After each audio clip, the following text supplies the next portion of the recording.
about a year or so ago here on the channel, we took a look at a fairly low budget, really well made bushcraft style knife from the folks at BPS Knives out of Ukraine.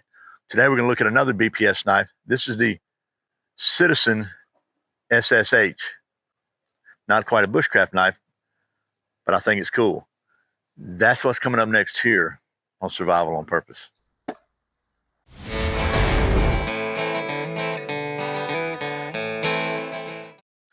Welcome back to Survival on Purpose. My name is Brian. Thanks for joining me, and thanks to the folks at BPS Knives for sending me this Citizen SSH knife so I could show it to you. And that's what we're going to do right now. So let's get down to the old stump top. We'll talk about the specs of this thing. Then we'll get to doing some of that knife stuff, and we may have to test the balance on this one. Today's video is sponsored by my friends at Excess Sights, who want me to tell you about their huge Black Friday sale where you can save 30% from November the 20th through the 27th on the absolute best night sights or day sights or any kind of sights that I've ever used. They're the same sights that I have on all the pistols that I carry. They're 100% made in the USA, and they are absolutely rock solid, high quality, and 30% off on those best sights is a super great deal. Again, that's November the 20th through the 27th at excesssights.com. Thanks again to the folks at Excess Sights for sponsoring today's video. Okay, so here's the BPS knife Citizen SSH. Again, made in Ukraine. The total length of this knife is 8.07 inches. Or for those of you still stuck in that old metric system, that's 205 millimeters. And it's a full tang knife, as you can see. The blade length on this one is 3.93 inches or 100 millimeters. And it has a false double edge. So it's not really a double edge, but it is a spear point design. And the steel is 5CR14 MOV stainless with a 56 to 58 Rockwell hardness. That's what they're calling a full flat grind with a secondary bevel with a 30-degree cutting edge. But because it's this double-edged design, double-edged false edge, the spine is kind of in the center, so that full grind is still kind of a steep grind there. The handle length is 4.13 inches or 105 millimeters of dark gray micarta, and the handle thickness is 0.6 inches or 15 millimeters. The blade width from here to here is 1.18 inches or 30 millimeters, and the blade thickness is 0.1 inches or 2.5 millimeters. The weight without the sheath is 3.88 ounces or 100 to 110 grams, and the weight with the sheath is 6 ounces or 160 to 170 grams, and it is an ABS sheath with a little clip on back, and you can swap this around if you want it to mount the other direction. It's basically ambidextrous. If you need to swap it around, you can turn it, you can mount it this way or that way or however you want to do it, and it goes in there pretty stinking tight, so you don't really have to worry too much about it falling out, I wouldn't think.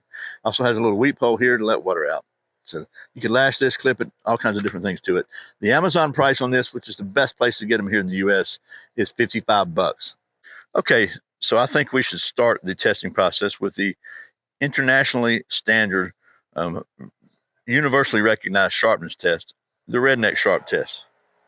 So we're going to take our testing medium here. It says this thing is razor sharp. Let's just see.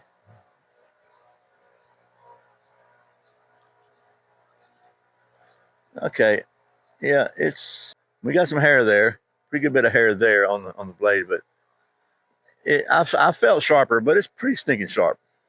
Now, oh, by the way, if you're wondering why I'm wearing 2 watches, it's because I can control my iPhone camera with this Apple Watch, but I like a regular old watch, and I keep forgetting to press the record button, so I've shot this scene about 4 times. Anyway, that is the redneck sharp test. I did a paper cutting test, but the paper's cut all to pieces now, and I didn't have that record button pushed, so we're going to skip that one this time. Trust me, it cuts paper. But I think what it's not going to be good for is batoning. Let me give you a couple of more close-ups of this thing, and maybe you'll see why. First of all, I like that the cutting edge here just ends with a very sharp, sort of a handguardish type choil. That gives you a really sharp edge there. You can sharpen all the way down without having to worry about a sharpening tool or anything like that. The grind is pretty even. The very tip up on this side is a little less of an angle than this one, so it's not exactly even at the tip, but it's pretty good. The back, this false edge, is very, very thin. I bet you could sharpen an edge on that pretty easily. Then it has some jimping right here. It says it's a full flat grind, but when you have this raised center spine here on a double-edged knife or a mock double-edged knife, you're still going to have a little steeper angle here because you don't have as far for it to go. But altogether, it does a pretty good job. And then the handle is this micarta, and it is very, very comfortable. Everything's smooth, rounded off. The fit and finish is real good. Feels good in my hand, so not bad there. So now that you can see why there's really not any sense in batoning with this, I think we might just try to do a little regular old carving, and then do a little far striking, because I think that thing will scrape a ferro rod pretty good.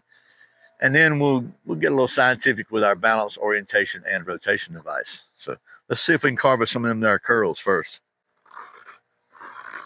This was really dry, really dry. Which ought to make a good far, huh?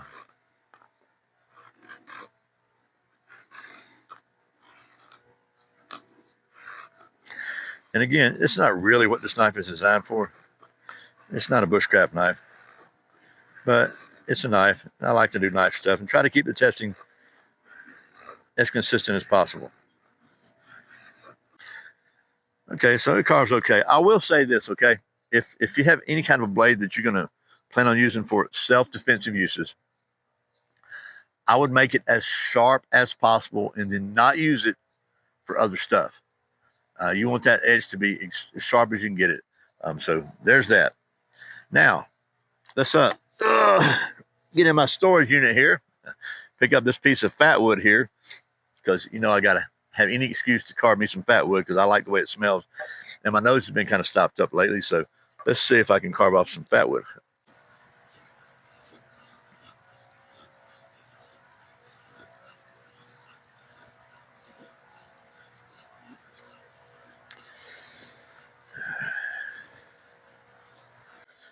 Okay, not bad. Oh yeah, baby. Let me see how about, I bet it'll scrape really good. That spine is almost sharp. Oh yeah, look at that, man. Wow. Back in storage, I actually considered putting a little stone on that edge, a diamond stone, and just going ahead and honing it down to an absolute double edge, because I can carry that legally here in Georgia. But if I do that, I'm still going to leave a little bit here for scraping, just because you just never know, right? I'd rather have an all-purpose knife. So let's see how well she does the old ferro rod scraping. And I've got my Exotac Poly Striker. So let's just see what she'll do with it. I'm guessing she's going to do pretty good. Oh, yeah. Chuck Norris can hear sign language. Okay, so that was some of the practical testing. I'm going to give it a A- on the Redneck Sharp test. It did get some hair there, but it wasn't quite atom splitting sharp as I like it to be for that test. It's, you know, because it's a little scraping on the skin as well. As far as carving, it did just fine. As far as striking, scraping, whatever, excellent right there. That spine is, again, it looks like two tiny 90-degree spines, which are maybe like a ½ millimeter apart. But as you know, here at Survival on Purpose, we are all about the science. And to that end, here at our worldwide headquarters, we maintain a state-of-the-art cutting-edge knife testing facility. And one of the tests we like to put all fixed blades through is to test the aerodynamic balance using our balance, orientation, and rotation device. I think we should do that, especially with this knife. Don't you? So I think we're going to start this time with a little no-spin testing, because it just lends itself to that. Let's see what happens. And as always, on no-spin, I like to start close because I'm still not really good at that, as you can see.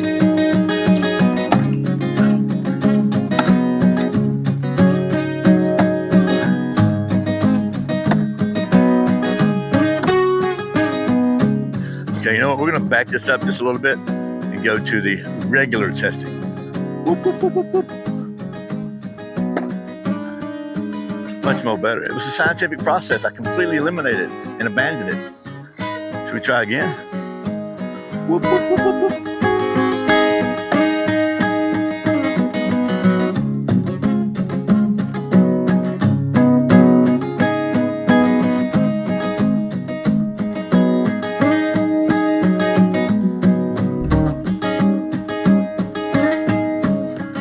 We got to give it one more. Come back, come back.